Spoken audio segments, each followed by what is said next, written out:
Look around you. It's easy to assume the universe is a physical box, and you are simply a passenger watching the show from the inside. Physics suggests a different arrangement. You aren't watching the universe. Your observation is the mechanism that builds it. This is the core axiom of ODTOE.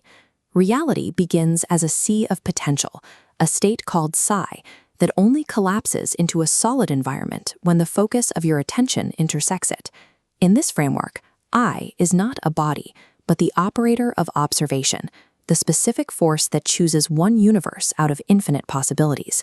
This is a strange loop, a cycle where the universe looks at itself to confirm its own presence. The stability of that presence depends on your cognitive coherence. Your focus and your belief in an outcome determine how sharp your reality remains. We see this in the history of science. The constants of our technology were locked into place by the collective focus of early human operators. But if every human is projecting their own self-contained world, a question remains. Why doesn't our shared environment break down into 8 billion conflicting versions of chaos? If 8 billion people are projecting 8 billion personal universes, why do we all see the exact same Earth? The answer is configuration overlap. Individual realities physically intersect when we share enough cognitive coherence to agree on an outcome. That zone of maximum intersection is the only stable space. It's what we experience as the shared here and now. Earth itself is a planetary coherence cluster. It is a configuration anchored not just by humans, but by 10 to the 50th power subatomic observers, all agreeing on the same physical rules. We aren't just people occupying a shared space. We are a synchronized network of universes agreeing to sustain a shared world. Sustaining this shared we requires synchronization, but modern society enforces this through an artificial mechanical rhythm.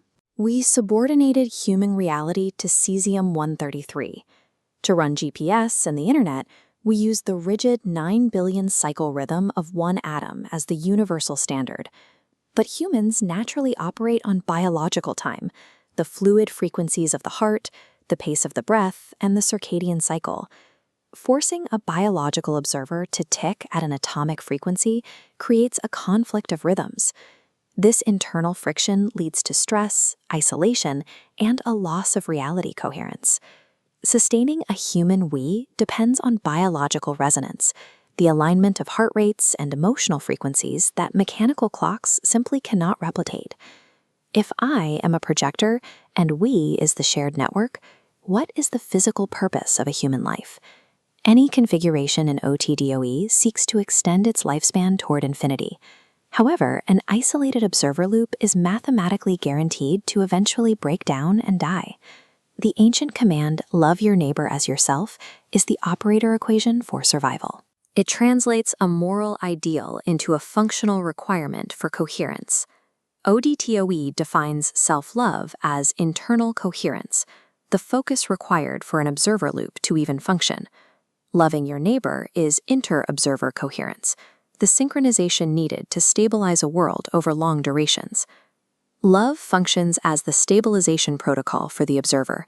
It prevents the individual reality from degrading and allows it to join a collective timeline that outlasts a single life.